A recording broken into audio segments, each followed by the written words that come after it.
Y continuamos en esta banda 3.0. ¿Cuántas cosas han pasado ya en la mañana de hoy? Lo habíamos dicho desde temprano. Íbamos a hablar de cómo hablamos los argentinos, cuántas lenguas podríamos utilizar y cuántas utilizamos.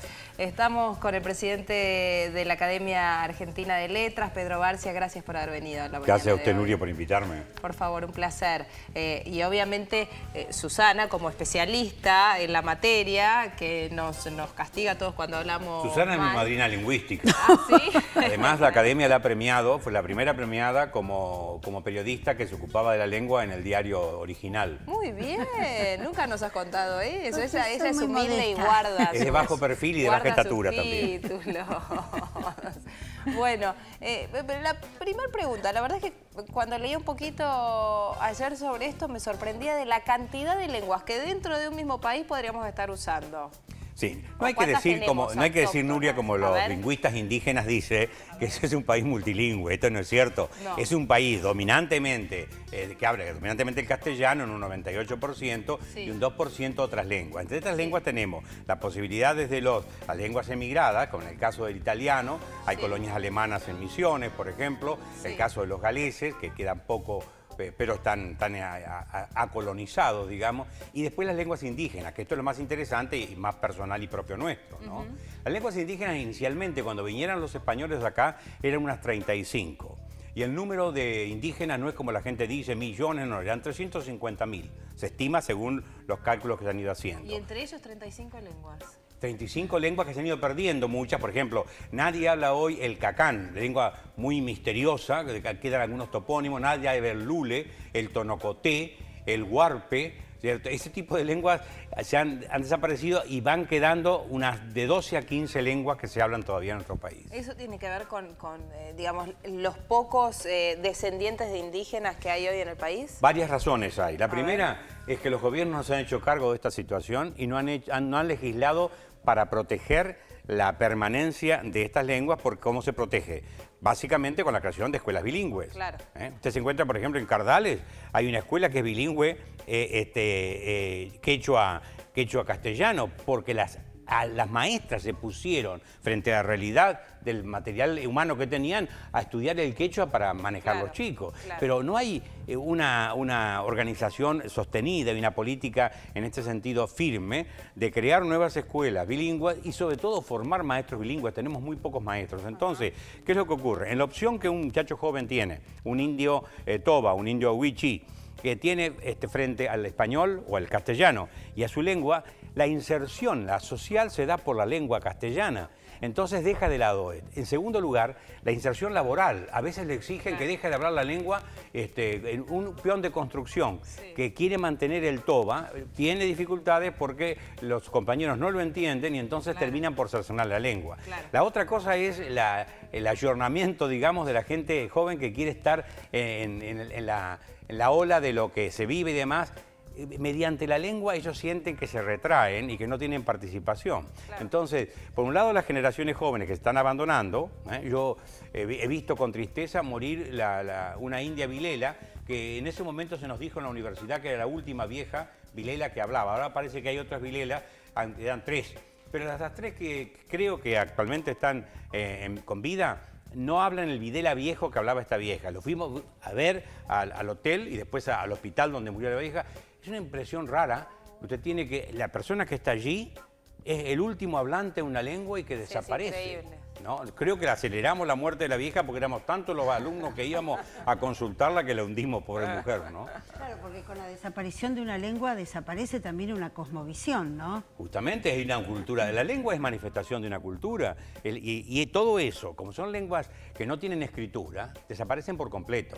¿No? Porque la escritura de las lenguas, tanto del guaraní, inclusive, como del quechua, vamos a tomar las 3 más grandes del país, quechua, guaraní y mapuche, se escriben con convenciones ortográficas que inventan los lingüistas, pero son lenguas ágrafas, sin escritura. Entonces la habilidad de la vida de la lengua es muy, muy delicada porque se va y no quedan testimonios, ¿no? Ahora, Pedro, teniendo en cuenta estas cosas, ¿cuántas palabras de las lenguas de pueblos originarios recoge el habla de los argentinos? Los argentinos, el número te diría ha de estar más o menos en las 400, no muchas más, 400.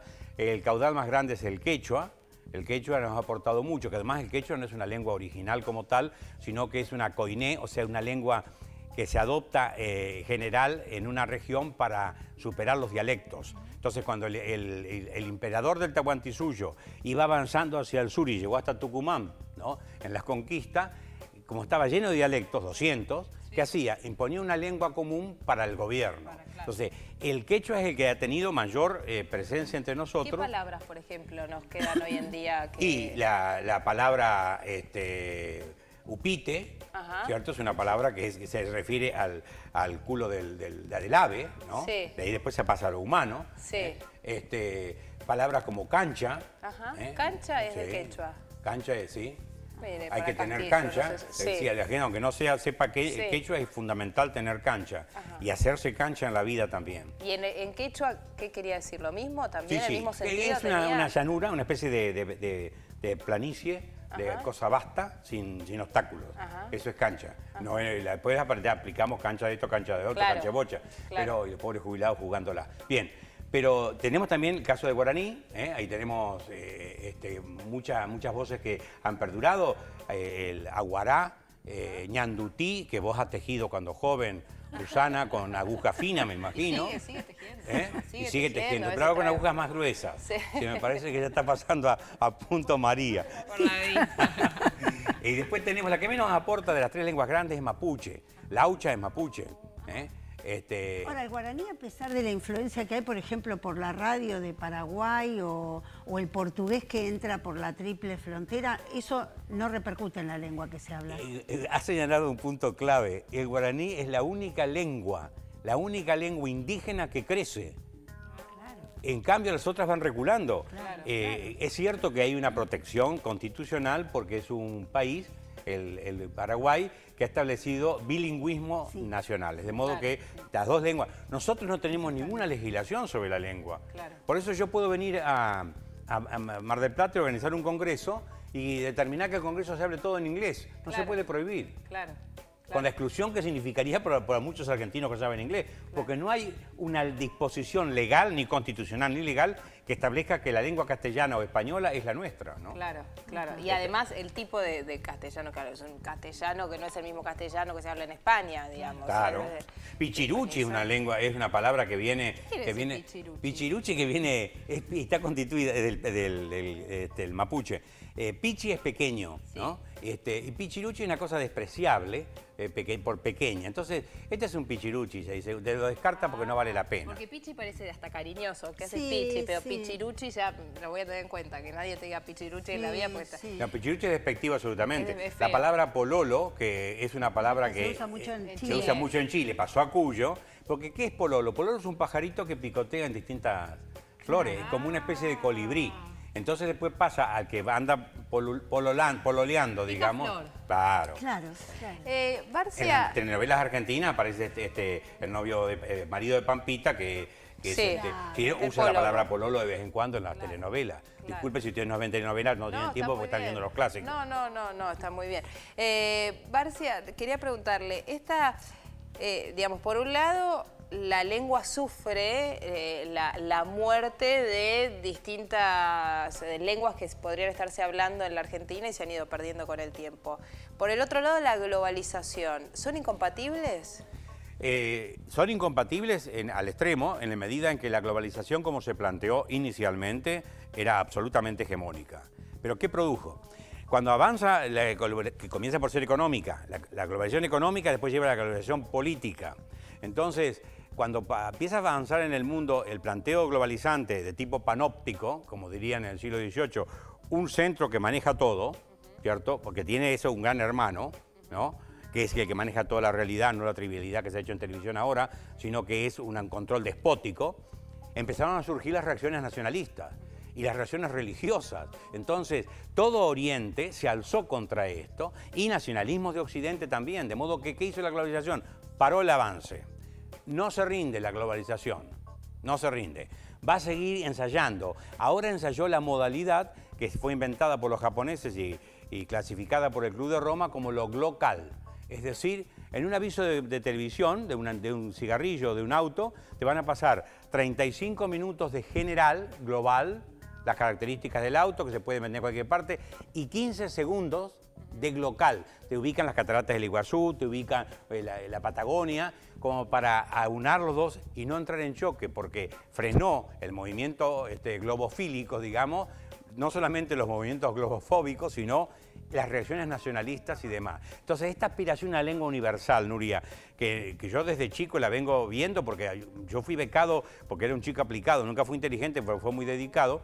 Cuando yo tenía 8 años me becaron para estudiar Esperanto. Y entonces aprendí el Esperanto en 2 años, que se aprende muy fácilmente porque es la lengua más sintética de todas. No tiene más que una sola conjugación, pasado, presente y futuro. Es muy simple, muy bien. Y me decían, usted cuando baje en Alemania, Pedrito, va a hablar Esperanto. El día que bajé en Alemania y ensayé el Esperanto me fue muy mal.